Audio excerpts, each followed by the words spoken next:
Kuna weche gi nyinga Lydia Okeyo machiegni. Jotelo mopogore mapacho ka medo golo pache kaluwore gi winjruok makoro nyobede kind jatend piny Kenya William Ruto kod ogai mar Azimio la Umoja One Kenya Alliance Raila Amolo Odinga.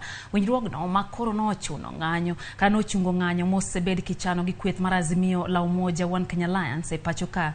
Igeno ni biro chiwo lwasi makare matwak e weche mosebedo ka kelo fuere e pacho ka.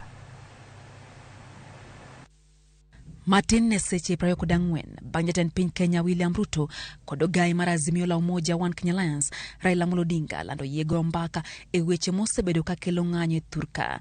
Jotelo mapacho ka bende koro golo pachgi e winjruogno. Jalup jatend piny Kenya Rigathi Gachagua opo ogai mar Azimio la Umoja One Kenya Alliance Raila Amolo Odinga kuom chungo ng'anyo mosebed kibage thurka kendo yie mondo weche mosebedo ka kelo fuere thurka oter e od bura ma pacho ka. Gachagua kwa oganda jo Kenya mondo dhi mbele gi tije gi mapile ka koro singo ne piny owacho ni ong'ala manyime mano marito mwandu jo Kenya.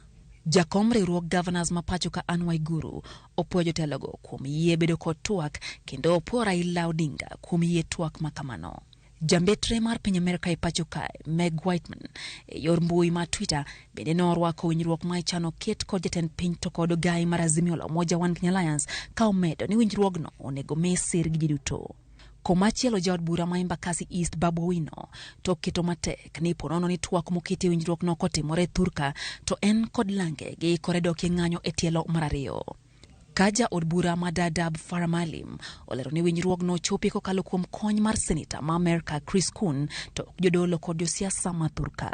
Wenge koro chomo jotelogo ka bende gibiro yiere wi weche mosebedo ka kelo fuere thurka koso oyo.